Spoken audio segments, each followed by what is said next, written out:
Olá pessoal, obrigado por estarem conosco aqui em mais um episódio do Video Talks. Nosso convidado de hoje conhece o varejo de dois lados, o da indústria e agora o da prestação de serviço. Luiz Dente acaba de assumir como CEO da Smolan Brasil, braço local de uma das maiores agências globais de trade marketing, depois de mais de 30 anos liderando as áreas de vendas e canais em grandes empresas de consumo. Hoje no Video Talks, vamos falar sobre transição de carreira, o mercado de agência de promotores no Brasil e no mundo, a relação com a indústria e, claro, o futuro do trade marketing. Luiz, muito bacana ter você aqui, cara, seja muito bem-vindo.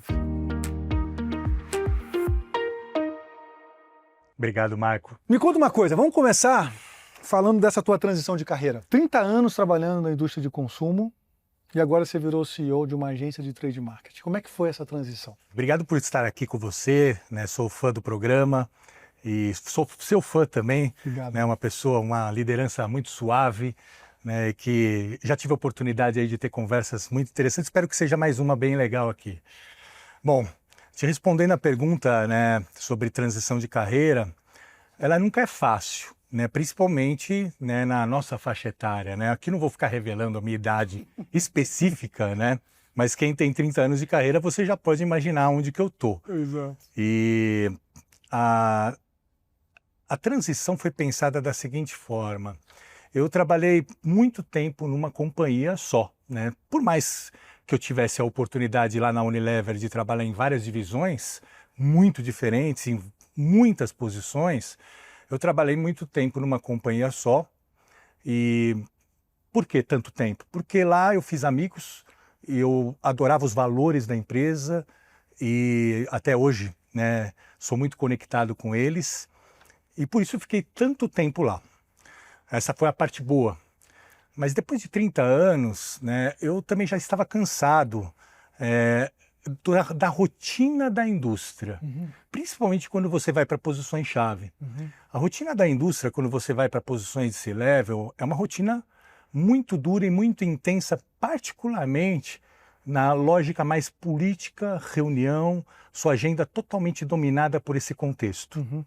Né? E eu já vim há algum tempo dentro da própria Unilever me questionando, falei assim, puxa, mas o que eu gosto de fazer? O que eu sei fazer bem? O que de fato no meu dia a dia que eu sinto falta e que eu já fiz e que está fazendo falta para mim, né? Então eu tinha uma certeza que era a certeza de que eu adorava de fato intraempreender. A Unilever me deu essa oportunidade por várias posições de intraempreender, de fazer coisas muito inovadoras, muito diferentes lá dentro. Né? Não posso negar que apesar da agenda intensa de reuniões, era o que eu gostava de fazer. Né? Tinha uma partezinha pequena da agenda que eu conseguia fazer isso e isso eu adorava. Né? Mas aquilo já me convidava para, puxa, eu não vou sair da indústria e vou para uma outra indústria. Né? Eu quero fazer uma coisa muito diferente. Mais do mesmo, né? Eu já sei o que vai acontecer num outro lugar que é parecido com esse aqui, né? Exatamente. Então, lá nos últimos anos eu já estava com aquela pulguinha atrás da orelha falando assim, puxa, você tem que fazer uma coisa que você se sinta mais a sua potência, né? Sinta mais você sendo você mesmo. Bacana isso. Né? E aí quando eu me desliguei da Unilever, eu tive a oportunidade de buscar algumas oportunidades diferentes, várias propostas da indústria, inclusive, mas veio a proposta da Smolan. Né? E a proposta da Smolan, ela caiu exatamente em um momento em que eu já via algumas dificuldades também de você empreender por si. Né? Tem um lado que me ensinaram, né? Falaram assim, olha, você vai, em algum momento da tua carreira, em algum momento da tua vida, vai ser empreendedor da sua própria vida. Então você tem que estar preparado para isso. Então eu também já vinha me preparando. Né? Mas esse momento de saída, ele é mais doloroso do que todo mundo imagina. Um momento que você fica ali numa zona que, puxa, legal, já não estou mais na indústria, quero empreender, mas como que de fato eu vou segurar minha vida, né? Como que eu vou segurar minhas finanças, como eu vou segurar minha família? Então não é um momento tão simples. E o convite da Smolan veio exatamente nesse momento. E ele veio também, foi muito interessante, né? Aquelas coisas que você vê dentro do Instagram, né, quando você está ali rolando. Eu lembro de ter visto um vídeo do Jack Ma, o fundador do Alibaba. Parecia que ele estava falando comigo aquele dia, né, em específico. Ele falou assim, ele falava o que você tem que fazer aos 20, aos 30, aos 40 e aos 50. Eu acho que eu já vi esse vídeo, é incrível. Eu acho que muita gente viu, ele é bem viral, né? E no vídeo o Jack Ma falava que depois dos 50, você já deveria estar trabalhando, né? Ensinando mais as pessoas, treinando mais as pessoas e se dedicando naquilo que você, de fato, sabe muito, conhece muito, né? Então, o convite da Esmola veio nisso. Eu falei, puxa vida, né? Eu tenho aqui a oportunidade de ser o General Manager de uma empresa aqui, que é global, onde eu tenho experiência pela Unilever, uma empresa que tem valores muito parecidos, inclusive com os valores que eu tinha na outra empresa, ou seja, mais um ponto para eu querer ficar e admirar. A Esmola é um parceiro da Unilever global, o que já me permitia um certo entendimento do que era a companhia, né? Mas nesse convite, né, eles me convidaram para ir conhecer a companhia fora, mas o mais importante foi que eu conheci as pessoas. E eu gostei das pessoas e falei assim, tá aí. Né, a transição tem que ser feita assim, né? Para mim, pelo menos, a transição ela foi de uma posição de indústria onde eu estava muito numa rotina muito dura, né, e muito, vamos dizer, burocrática, por uma operação que eu ia ter muito mais autonomia, eu ia estar fazendo aquilo que eu sei fazer, e com líderes e com pessoas que eu de cara, né, simpatizei. Para mim isso é muito importante, né? O quanto você está trabalhando com pessoas que você sente bem, né? Foi sempre importante isso. Então, minha transição de carreira, ela, eu diria assim, resumindo, né? Ela não foi programada, né? Mas eu fui aprendendo ao longo dela ali para chegar aqui na agência. E ela teve esses fatores que fizeram com que eu falasse assim, puxa, eu acho que é por aí que eu tenho que ir. E onde eu posso gastar minha energia dominando e fazendo o que eu sei fazer, onde eu posso estar rodeado de pessoas legais e o mais importante também, eu continuo e tenho aqui a possibilidade de ser muito mais um intraempreendedor do que eu tinha na indústria. Hoje eu vejo as indústrias, né, ainda numa jornada aqui no Brasil, uma jornada muito de trazer o que tem lá fora, simplesmente implementar aquilo, discussões se funciona ou não funciona, que nunca se resolvem de uma forma muito clara, ou de uma forma que eu gostaria que fosse. Então, a oportunidade que eu tive, né, nessa transição foi de mergulhar num negócio que eu tenho essa autonomia e a possibilidade de liderar um negócio que, para mim, né, tem muito potencial e muita oportunidade. Acho que também tem o fato de...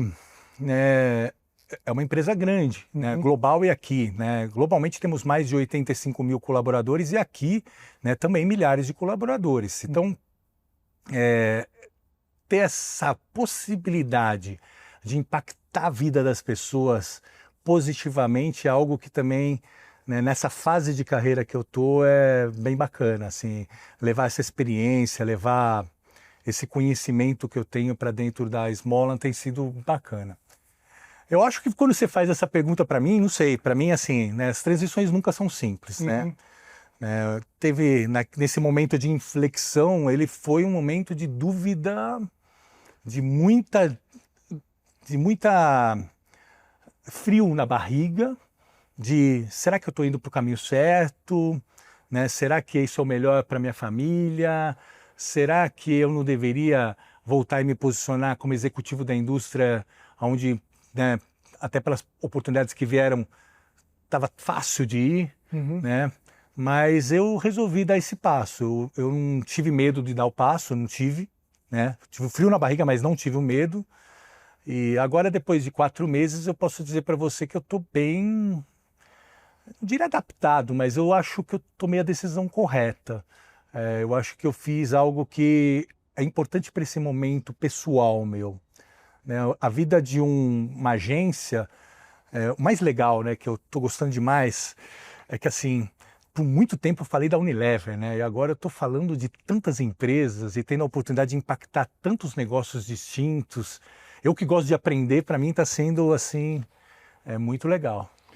Luiz, 2 coisas. A primeira, cara, muito obrigado por ter colocado o teu coração e a verdade aqui nessa tua resposta. Eu posso sentir Eu senti aqui dentro de mim exatamente um cara que está muito bem preparado para ter feito esse movimento que você fez. Quem sou eu na fila do pão para fazer qualquer julgamento sobre isso, mas eu não sou um entrevistador profissional, mas a alegria de um entrevistador não profissional é quando você faz uma pergunta e você não tem mais nenhuma pergunta a fazer, porque quando o entrevistado, ele gabarita. Puxa vida. Ele gabarita a resposta como, enfim, exemplo para seguramente vários que vão nos escutar aqui, cara. Muito obrigado por ter se colocado o teu coração e a tua verdade aqui. Eu acho que você brilhantemente explicou aquilo que estava dentro de você e eu não tenho nada a falar mais sobre isso, nada mais a acrescentar sobre isso. Dá para até passar para a gente escutar agora você sobre o assunto, enfim, que você também sabe, e por favor, fica à vontade também de gabaritar novamente. Não, você me conduz. Desculpe se eu fui muito extenso. Absolutamente, né? Cara, você gabaritou. Todo mundo que estiver prestando atenção aqui seguramente ganhou uma aula de como fazer com o coração uma transição adequada de carreira. Mas me conta um pouco, o que você acha do mercado atualmente de agências de promotores do Brasil? Como é que... Porque até pouco tempo atrás, né? E é interessante, talvez a pergunta seja, mudou um pouco a tua visão quando você estava lá na indústria e agora como head de uma das maiores agências no país? Assim, como é que você enxerga o mercado e se mudou a tua visão quando você agora, ainda que esteja com apenas 100 dias, liderando a Smollan? Mudou a percepção do negócio e de como ele funciona e de quais são os desafios. Do lado da indústria, né, a agência ela é um prestador de serviços e no final, quando você tem todos os desafios da indústria, você quer que a agência entregue aquele valor que está combinado da melhor forma possível e você tenha também o menor trabalho possível, né? Mas a nossa visão da indústria de fora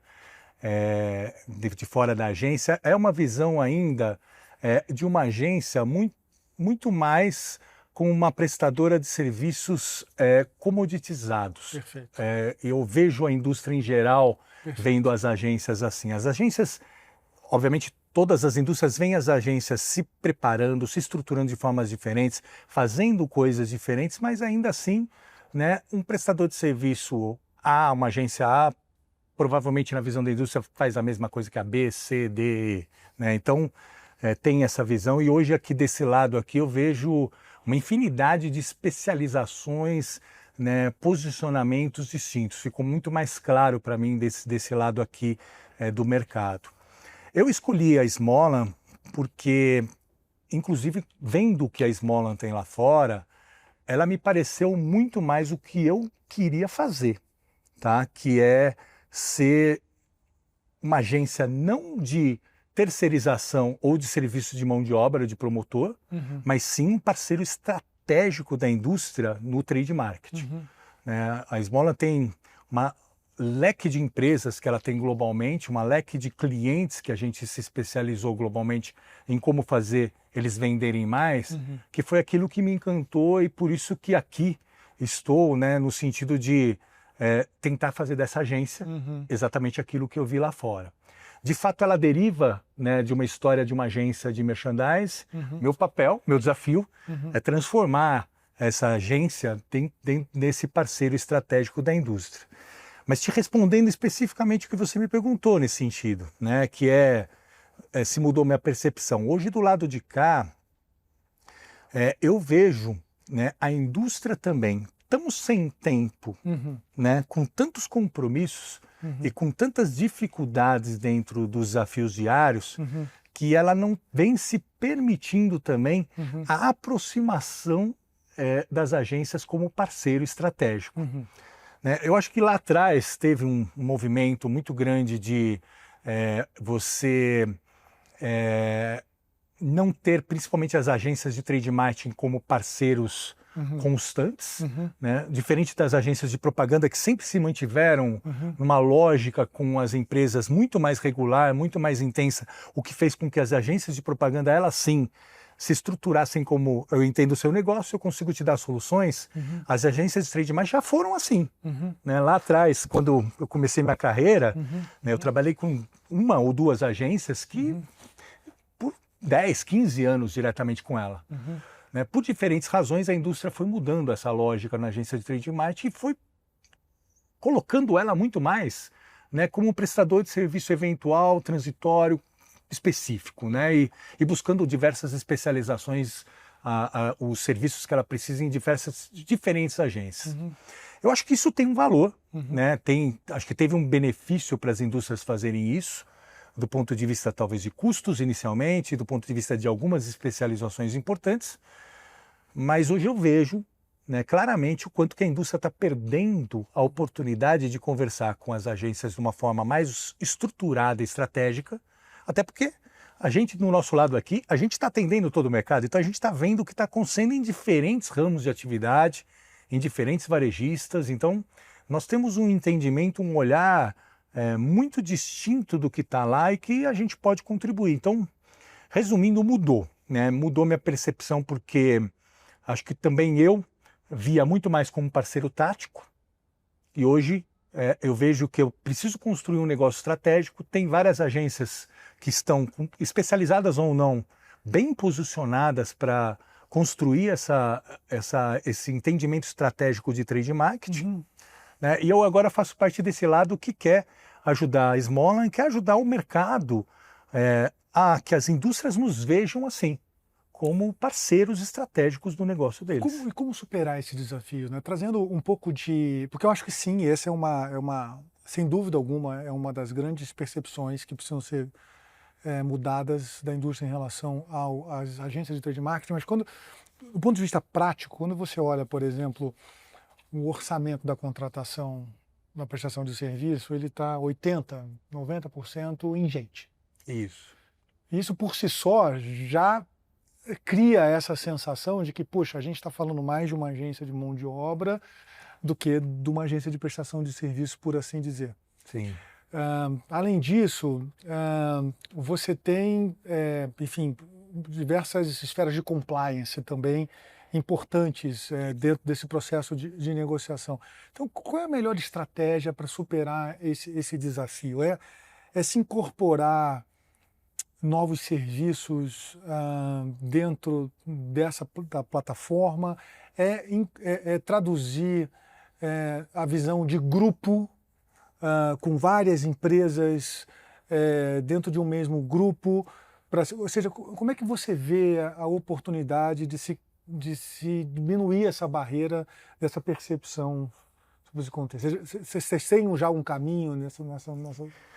Não, eu tenho uma certeza, né? Eu tenho uma certeza de que a discussão de trade marketing e de execução, ela tem que subir um nível na discussão das agências dentro das indústrias, e essa é uma dos meus desafios, porque hoje, da forma como muitos jobs, muitos contratos são feitos, eles já partem de uma discussão de precisamos desse grupo de promotores ou desse grupo de ativação, vamos fazer um bidding e decidir qual que vai ser. Né? Ela já parte desse contexto. Exato. Quando a raiz.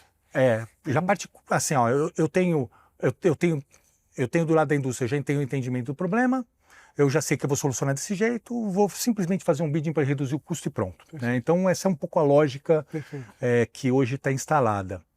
E o nosso desafio é de provocar essa discussão um nível superior e anterior. Né? Porque, na minha visão, tá? E inclusive trazendo aí o retrospecto de indústria, e eu venho escrevendo sobre isso bastante, né? Tanto no LinkedIn, tanto em artigos que eu venho escrevendo para publicar em algum momento. Existe um mau entendimento sobre o que é uma estratégia boa e uma estratégia ruim. E dentro das empresas, né, geralmente o C-Level está discutindo a estratégia e acha que a execução é simplesmente vou mandar fazer. Né? Quando que, no final, a estratégia boa é aquela que entende tudo que está por trás dos desafios de execução e aí amarra todas as pontas e ela, de fato, ela vai ser executada, ela vai ser bem feita, ela vai ter o custo-benefício que todo mundo espera dela. a execução ela precisa vir numa discussão anterior e de mais C-level, mais estratégica, porque ela é uma parte importante dos resultados das empresas, vão dar certo ou não. Não é só estratégia. Eu decidi lançar essa marca nesse posicionamento. Tá, eu decidi que eu vou ser omnichannel. Ok, mas como você vai fazer isso? Né? A estratégia são escolhas que você vai fazer do ponto de vista de execução que vão fundamentar se, né, se a escolha vai ser boa, ruim, se vai ser competitiva ou não. Estar dentro desse momento de discussão junto com a indústria, na minha opinião, é essencial para que a gente retome, como agência, né, até a nossa expertise que nós temos, né, de ajudá-los a escolher esse caminho estratégico e ajudá-los a entender melhor os desafios de execução. Né? Nos colocar dentro desse debate anterior, dessa discussão estratégica anterior, na minha visão, é fundamental. Hoje eu vejo as indústrias contratando consultorias, né, para revisar seus go-to-marketing, revisar toda a lógica, né, de operação, às vezes, do distribuidor ou do próprio varejo direto. Consultores que têm, né, um background excepcional, e eu admiro vários deles, inclusive que eu já trabalhei com eles, mas que não têm um conhecimento específico da prática. De como que aquilo de fato vai ter que funcionar ou não vai funcionar, o custo real que está por trás ou não. Então, para mim tem um gap, né, em relação a como a indústria também, ela tem que olhar o trabalho do consultor, mas ela tem que ter algum outro agente aqui ajudando ele a entender de fato quais as escolhas e como que elas têm que ser feitas, né? Se você vamos pegar um paralelo da agência de propaganda. Independente de 1000 mudanças que teve no setor, eles ainda lá estão se posicionando como, a estratégia de mídia que eu indico, a estratégia de posicionamento é essa. Acho que os veículos são esses, acho que o formato que você tem que entrar no TikTok é esse. Né? Aqui não. Aqui ficou uma visão completamente distinta. Você executa o que eu estou pedindo para você fazer. Executa o que eu estou mandando. Então, para mim, tem um desafio. Não é fácil, né? É uma construção da nossa reputação como, do ponto de vista de expertise, e que temos, muitos nós temos, né? E como que nós nos posicionamos nessas conversas com a indústria de uma forma a ajudá-los a resolver essas dores importantes que eles têm. Então, respondendo, acho que primeiro tem aí um desafio de conexão e de estar no momento certo da discussão. E que não é só da esmola especificamente, no mercado de maneira geral, né? Ou seja, também aí tem uma certa forma um convite implícito, né, de você estar trazendo outros players nesse mercado para transformar essa percepção nesse nível mais estratégico para que todos ganhem. Super. De certa forma, porque também só você batendo ali nessa porta vai te trazer, enfim, uma capacidade X, mas que com o mercado todo estando nesse nível de consciência, seguramente isso pode ser potencializado, né? Acho que uma parte é isso, é a consciência, como você conecta com o C-Level e você de fato faz as discussões estratégicas com eles, mas tem uma parte que eu acho, e aí a minha visão agora, uma visão crítica minha, já estando aqui e vendo um pouco o que aconteceu no retrospecto, inclusive como cliente na indústria. Eu acho que as agências também se deixaram levar dentro da comoditização e de colocar, né, o serviço que é fundamental de execução da rua, né, não como um valor de serviço e de venda incremental e de venda que você pode fazer para a indústria. Explico. Se você se assume como uma empresa terceirizadora de mão de obra, por mais que a indústria te pressione para treinar, ter o aplicativo ali para ver se a informação está lá ou não, auditar, por mais que você, se você se posiciona assim, você é de fato um fornecedor de mão de obra. Exato. Né? E de fato, se você faz isso, talvez você seja mais competitivo em custos. Mas a origem do que a indústria queria não era essa. A origem do que a indústria quer na prática é um promotor, né, ou um consultor de vendas, ou seja, até um próprio vendedor na ponta, de fato fazendo a diferença para o negócio dela. Então, se você não se posiciona, né, oferecendo esse valor, né, de fato você perdeu a chance de estar credenciada com a reputação e com o entendimento por parte da indústria de eles conseguem fazer de uma forma superior. Então tem um trabalho nosso que não é simples diante da dinâmica que está instalada no mercado, que é o de trazer mais valor ainda do ponto de vista do que esse promotor consegue fazer, seja com dados, seja com novas tecnologias que podem fazer esse promotor ainda ter mais ainda produtividade, ou seja, com treinamentos e escolhas de promotores que podem fazer a diferença ali. Né? Uma das dificuldades que eu vejo, inclusive de estruturais que a gente se colocou como mercado de agências de promotores especificamente, é de que para você ter melhores times, você tem que ter uma liderança bacana, né? E isso para mim é o meu mantra dentro da Esmola. A liderança tem que ser humana, a liderança tem que entender, tem que cobrar de uma forma correta, ela tem que ser assertiva na forma como ela orienta o que tem que ser feito, mas ela também tem que possibilitar um plano de desenvolvimento humano. Né? Se você tem um plano de desenvolvimento dos promotores, né, obviamente você vai atrair os melhores, você vai fazer com que aqueles queiram trabalhar com você e façam a diferença no ponto de venda. Então, um dos dilemas também, para nós nos reposicionarmos, é como construirmos uma forma de valorizarmos, darmos espaço, darmos carreira, darmos desenvolvimento para os promotores. Para mim, na hora que nós, agências, né, nos colocarmos com esse posicionamento de valor e de desenvolvimento, a gente vai mudar o jogo lá. E olha só, né? Aí eu vou me atrever aqui, né? A mesma empresa que faz um discurso de sustentabilidade e um discurso de liderança humanizada é aquela que às vezes está comoditizando com a agência um trabalho e não oferecendo o que ela deveria, porque o terceiro ele é uma parte integrante do negócio, ele é uma parte vital do negócio. São milhares às vezes de promotores para uma empresa que, né, fazem parte do que deveria ser essa estratégia, né, de pessoas que várias empresas, né, estão aí, né, dentro dos seus relatórios de sustentabilidade ou com investidores ou no próprio LinkedIn falando. Para mim tem aí um entendimento, né, diferente que tem que ser feito entre a indústria e a agência sobre como que a gente evolui juntos nesse trabalho. Você falou de compliance e de procurement. Para mim essa é uma parte importante da história, né?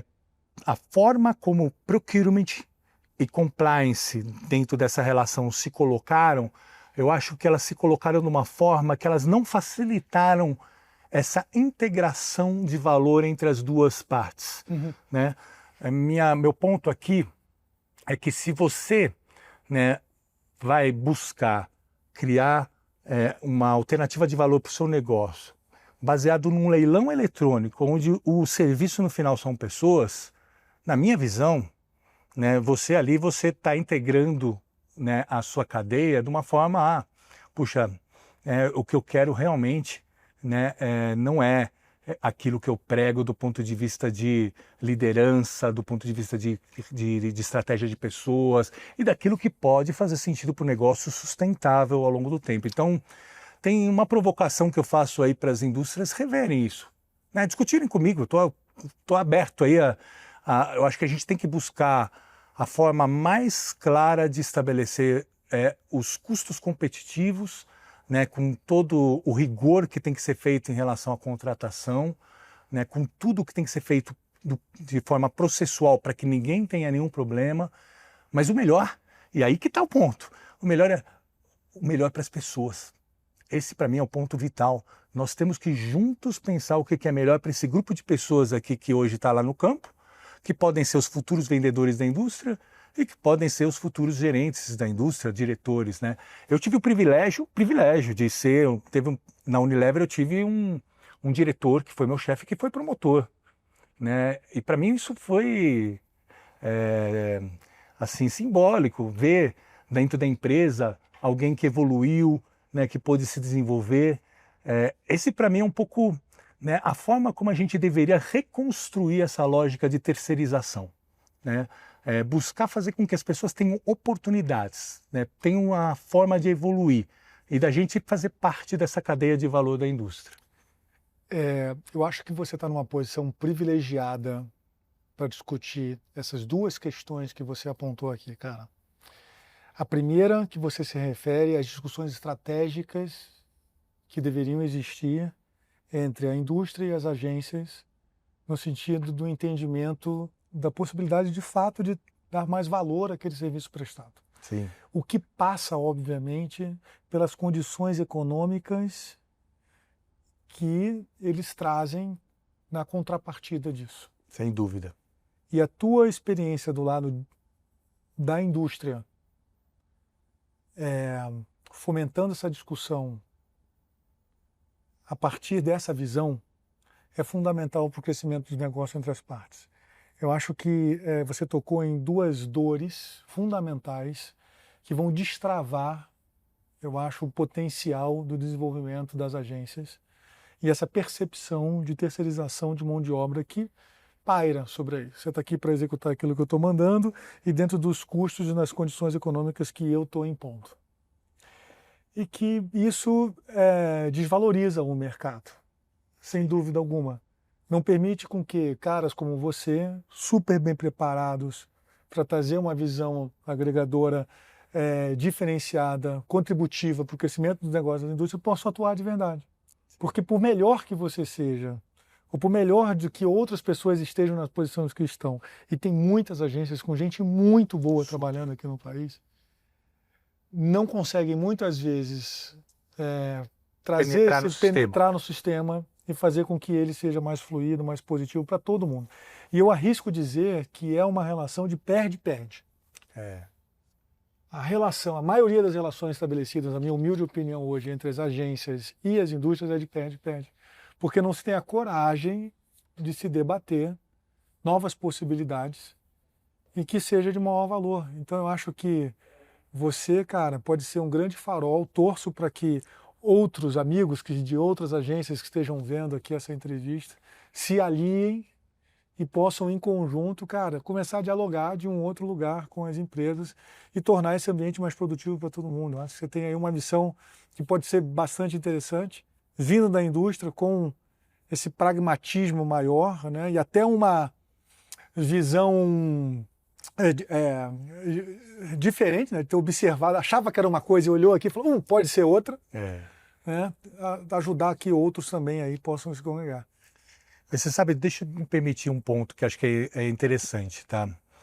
Uma das experiências mais interessantes que eu tive na Unilever foi de liderar um programa de zero base budget, o orçamento zero. Nessa situação eu tive a possibilidade de rediscutir todos os investimentos de trade marketing da Unilever, todos os investimentos do ponto de vista de vendas. E talvez foi uma das experiências mais enriquecedoras da minha vida. E por que eu vou comentar ela aqui? Porque, na minha opinião, o erro estratégico e de execução das indústrias está em discutir, né, o valor do promotor. Quando, na verdade, a produtividade que elas esperam, né, e a eficiência que elas esperam está numa discussão do go-to-market inteiro. A cadeia toda. A cadeia toda. E das escolhas que eles fazem, que muitas vezes são o orçamento do ano anterior, ou a mesma coisa que a gente fez sempre, ou sempre a mesma estrutura aqui de vendas e de merchandising que eu sempre tive, quando essa discussão tem que ser mais estratégica. E aí, e não dentro de uma relação de perde-perde, de procurement em promotores, que tem a grande vantagem da indústria. E eu sou, né, eu fiz essa experiência no ZBB, lá na Unilever, pude questionar uma série de investimentos que, olha só como se a gente deixar de fazer tudo isso, a gente vai fazer com muito mais eficiência isso, que é o que a gente precisa. Foi uma experiência inspiradora que me levou para as minhas duas últimas posições dentro da Unilever.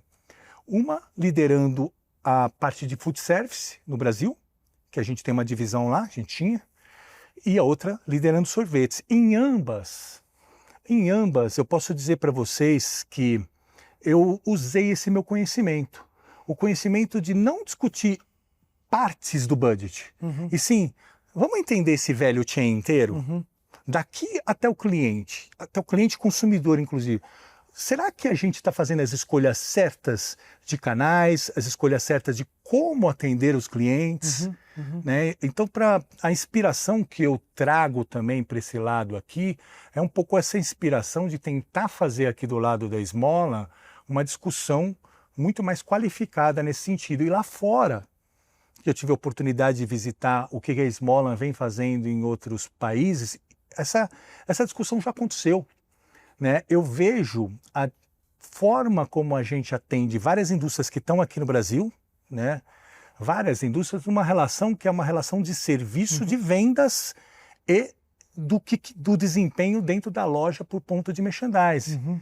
E essa discussão rolou e foi possível porque lá a gente rediscutiu o go-to-market inteiro. Perfeito. Né? E aí algumas opções que foram feitas foram inclusive por várias indústrias, e eu fiz a mesma coisa na Kibon, tá?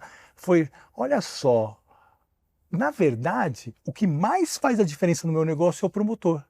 E para várias indústrias, se ela fizer um estudo mais detalhado, né, de fato, do que de fato gera performance, ela vai descobrir que o promotor na loja, muitas vezes ele tem uma eficiência maior do ponto de vista do que ele gera de venda incremental e não faz perder também por conta de ruptura, do que muitas outras coisas que são escolhidas por eles, né, dentro dos pacotes de budget que a indústria tem.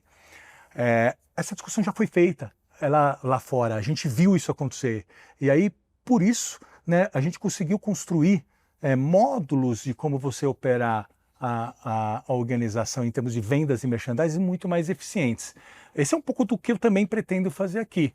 No sentido até, Marco, assim, porque também não adianta eu só reclamar. Eu, assim, se você vai ver, eu não me vitimizo. Claro. Assim, tá, a indústria pensa assim, então o que eu tenho que fazer do meu lado aqui para de fato mudar a opinião dela? Né? O que eu tenho que construir de piloto, o que eu tenho que construir de alternativa, de serviço para mudar a opinião dela? Então, assim, eu vejo, né, é um desafio, mas é um desafio que eu estou bem feliz de tocar aí até os 60 anos. Vamos ver como vai ser. Boa. Luiz, vou encerrar por aqui, cara. Queria agradecer a tua presença. Queria te desejar bastante sucesso, que você continue colocando o coração e a verdade à frente para ajudar a iluminar e libertar bastante os caminhos por aí, viu, cara? Sucesso para você. Muito obrigado. Valeu. É isso aí, pessoal. Um abraço a todos e até a próxima conversa aqui no Vidi Talks. Tchau, tchau.